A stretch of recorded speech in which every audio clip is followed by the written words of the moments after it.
Okay, finally, I found a lot of information. Okay, this is awesome. The story behind Gemini. As a multiple air sign, Gemini provides the ability to know and understand reality. The lower and known giving rise to a third, knowledge itself. The Gemini twins represent duality and communication, which can only happen when there are two. This is the first sign of zodiac that has a human representation rather than an animal one. The Gemini symbol is two upright parallel lines joined at the bottom, top and bottom, so the duality of the sign also implies a unity. The twin pillars are bound together, connecting heaven and earth, suggesting that the link between these worlds is to be found in the human mind. Gemini is ruled by Mercury and balanced in its search for information by the opposite sign of Sagittarius, which provides context and meaning for the big pile of facts accumulated by the winged messenger. Let's dive into the pile and see what we can learn about the myths behind the twins. Symbols of duality. Duality is fundamental to reality, and the creation myths of ancient cultures reflect the truth. Many feature twin gods and goddesses as brother and sister who stand for the dual principle of the universe. Unity becomes duality, becomes many, all contained within one wholeness. So is the pattern found in Egyptian, Sumerian, Babylonian, Akkadian, and Greek creation myths. But many also have a primordial pair of gods and or goddesses to whom they trace their lineage.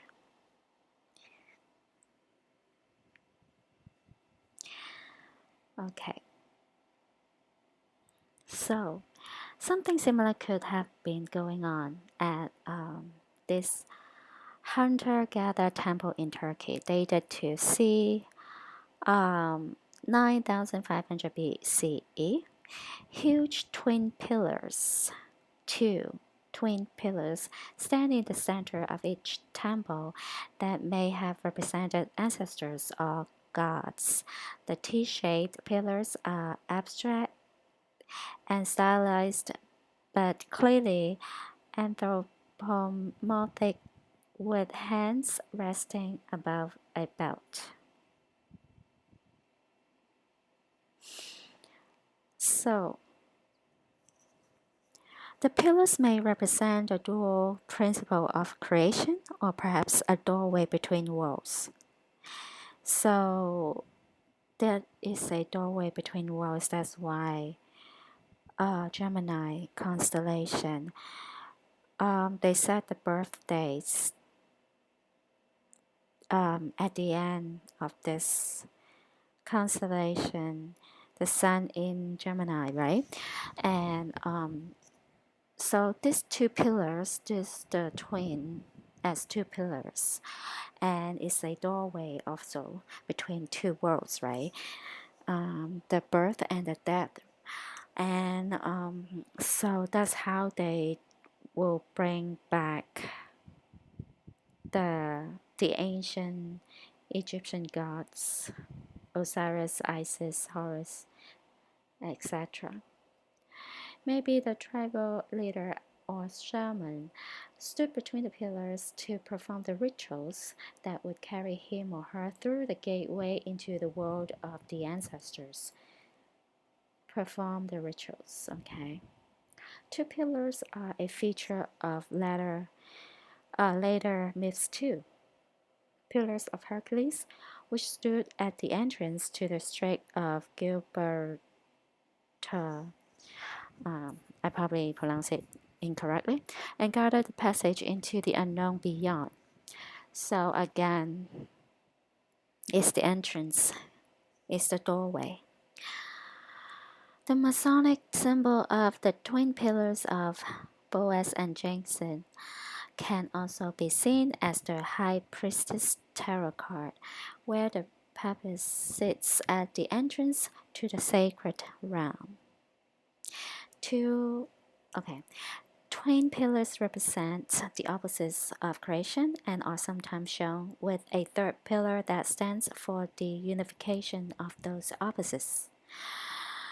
That union is found within the human heart and mind, in the shaman standing between the pillars connecting heaven and earth. So it's a union right now. That's why it's very important. The time is very important. Okay.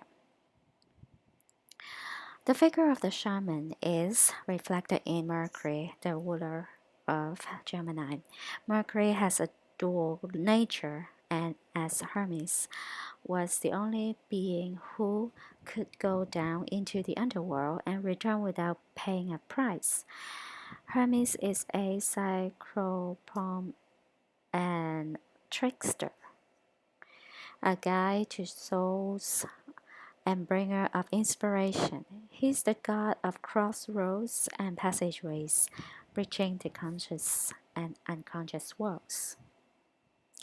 Hermes enters alchemy as Mercury's, the ambiguous and unpredictable dark light spirit that guides the opus yet threatens always to destroy it.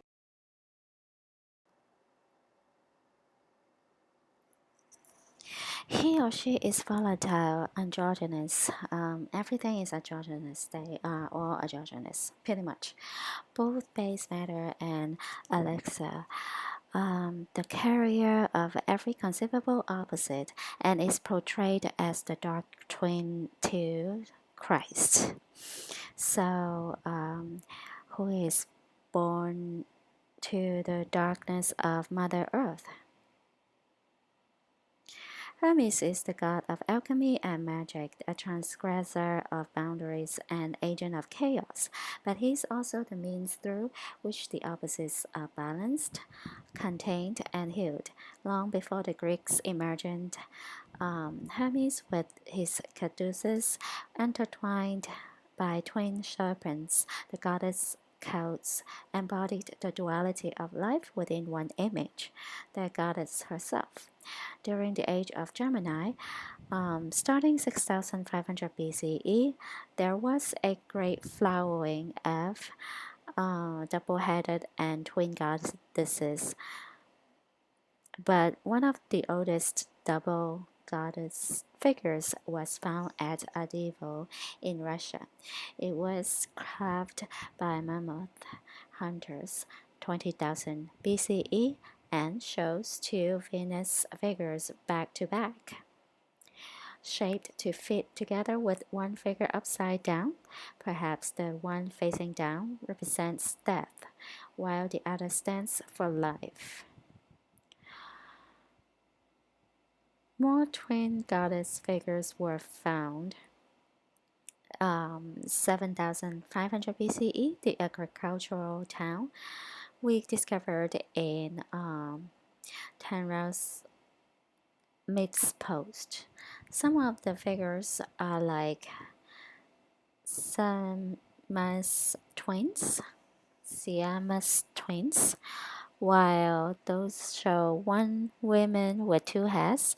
Many have bird-like features, or are marked with patterns of saffrons, as seen on the bizarre disc-shaped figures found in this location dated to 3000 BCE. The twin heads look like mushrooms, but they reflect the local landscape of Cappadocia with its fairy chimneys. So the double goddess figures represent the dual principle of life and death, the cycles of nature, and perhaps a light and a dark goddess contained within one. Later, these two-headed figures were split into two goddesses that represent the dual principles, still related but now separate. For example, let's see, here you can read it yourself. Let's see. Okay, here. So the movement between realms is depicted in a figure found in this location that shows two queens with a young boy, usually interpreted as the two queens and the king. It's similar to the two-headed disc goddess above and shows the child passing from one goddess to the other, moving from death into life. The women stand at the gateway into the other world. In fact, they are the gateway as goddess and shaman, but also as mother. So here, two, and then the king. Okay. Okay. Another symbol related to the goddess cults is the double-headed axe, which symbolizes duality and unity in one. Also called the labris from the Latvian word of axe, and the root of the word labyrinth, as a symbol of the goddess, is usually shown held by women in the art of the Minoan religion. The blades were often curved to resemble the crescent moon in its waxing and waning phases. So the double-headed axe represents the marriage of opposites and the cycles of time within eternity. In Egyptian astrology, the Gemini constellation was called the two stars, which means the united.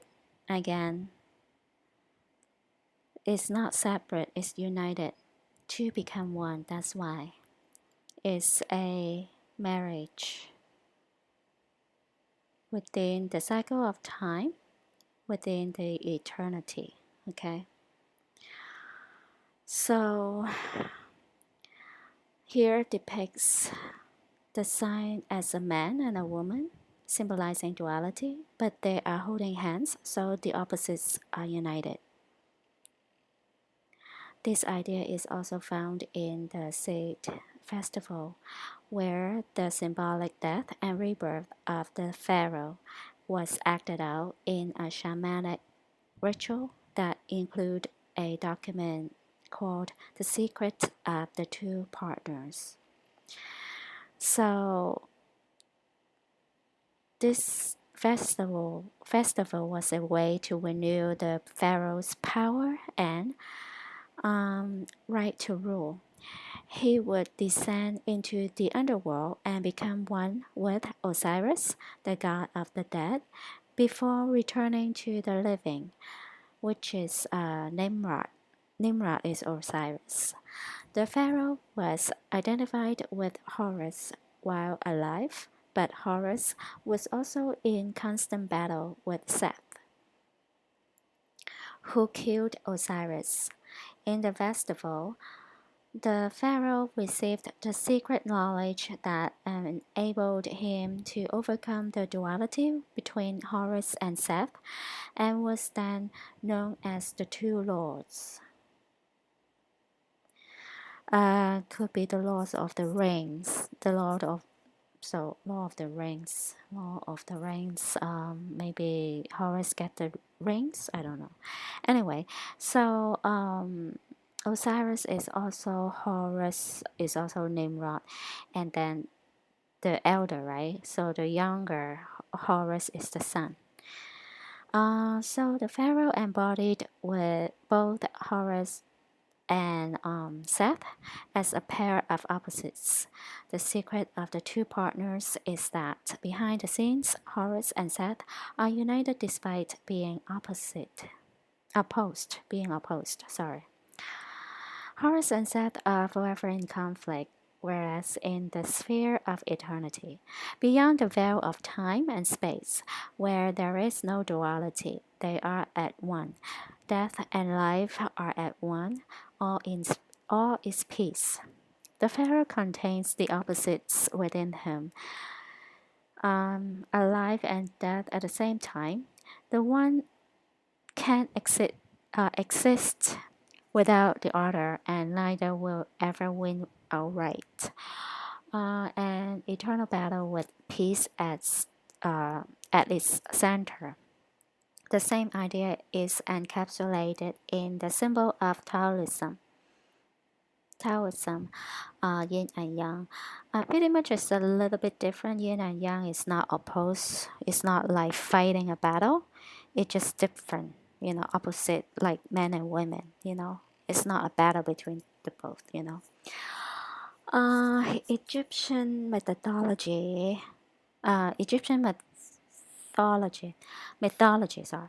Egyptian mythology also includes the idea of the Ka or spirit double, which is the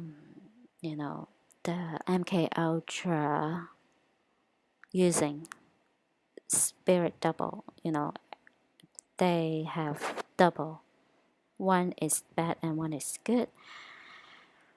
In one creation myth, the god, this little guy here, shapes mankind from mud on his potter's wheel, along with each person's car. So let's say this is a human, this is the spirit double. The ancient Egyptian concept of the soul include 5 parts, one of which was the ka, the vital spark, often represented as a second image or twin. So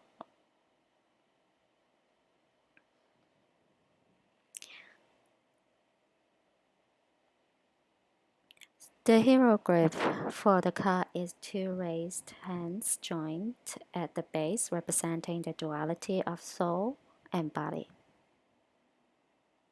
Hero twins, Gemini myths. So,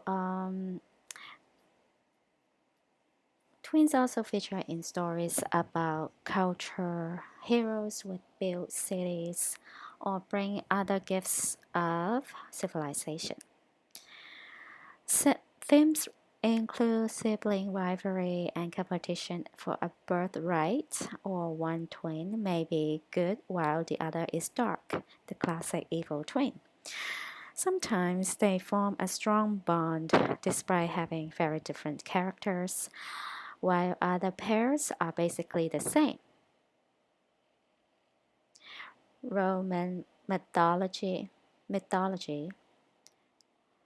We have a good evil pair of twins. So they are sons of Mars, god of war, and they were abandoned at birth and suckled by a she-wolf. Again, everything includes like monsters, androgynous, and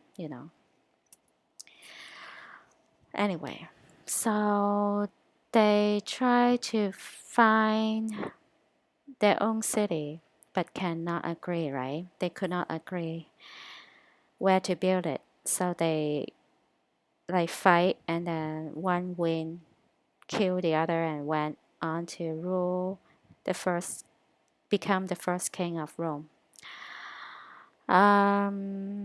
So then twin war gods, you can pause this to read this through yourself. Is pretty much fighting each other and become gods at the end. They always become gods at the end. So this is the trials of the hero twins.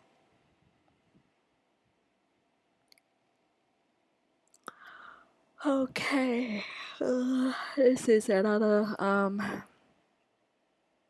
example. This is the Gemini constellation, the two brightest stars. One is brighter than another. So one is brightest, and then the other one is the second brightest. Sons of Zeus. So one thing is obviously tied to the stupid, you know, infamous animation and the latest video. They were hatched from eggs. Okay. You can pause this video to read through this yourself.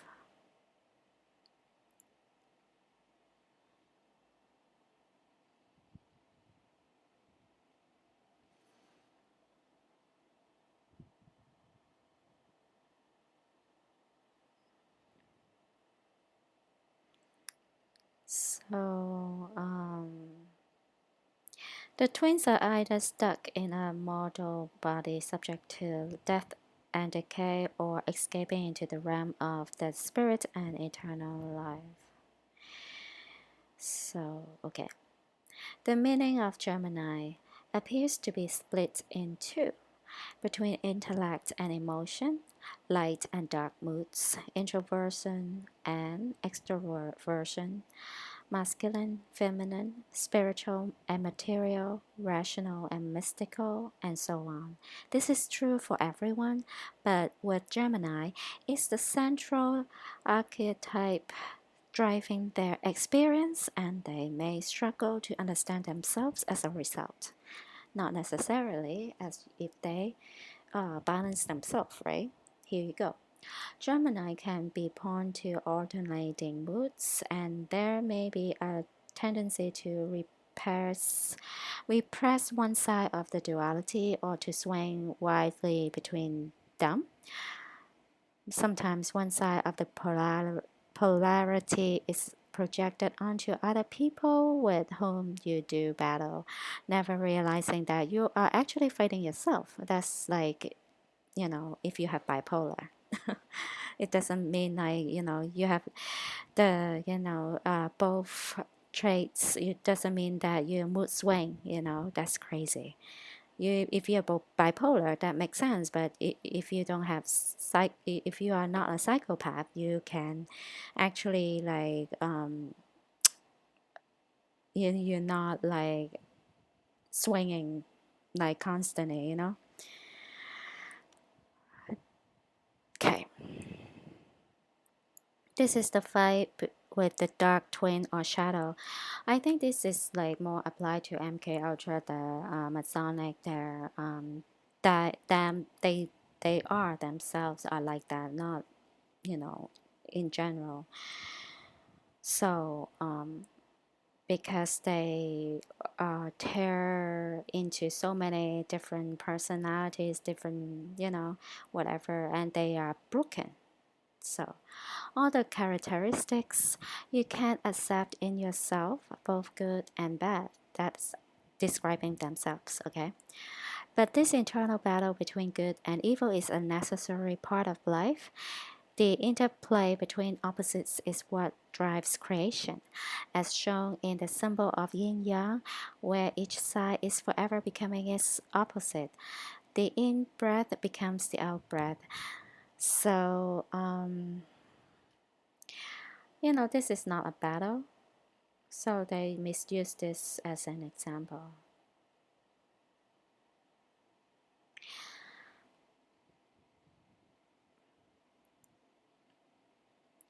So Gemini knows that the balance of duality is always dynamic and constantly changing, never static and fixed.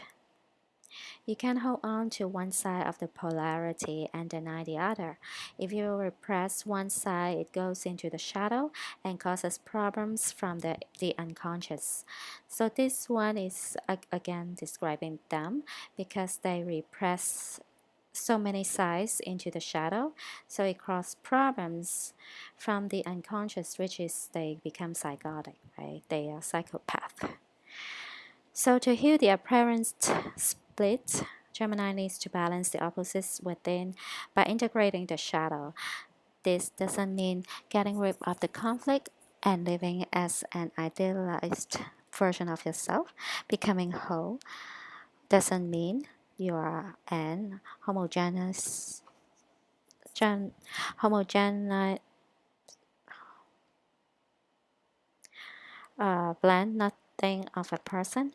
Becoming whole means accepting both sides and seeing them. I'm sorry.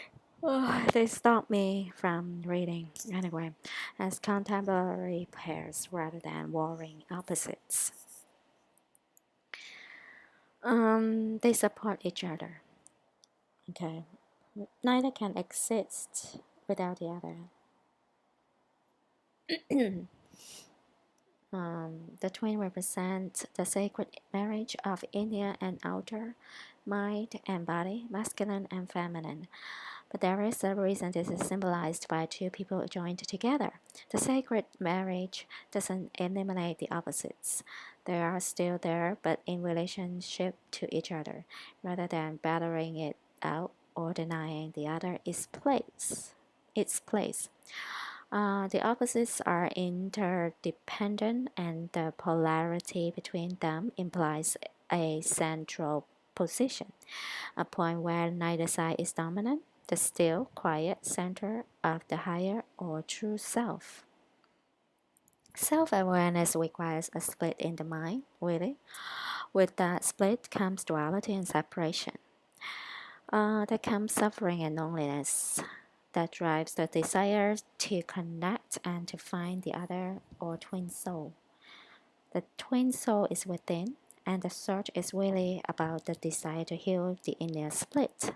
So, which means like you're not, if you have split, why you have split anyway. Okay, this is really like is describing them. Okay, ultimately, Gemini needs to embrace the truth of alchemy. The transformation is driven by which can only be resolved through transcendence. This is the one. The conflict is never really resolved, only moved to a higher level, on, up and up, the process of continuous awakening whereby the divine becomes aware of itself within mankind.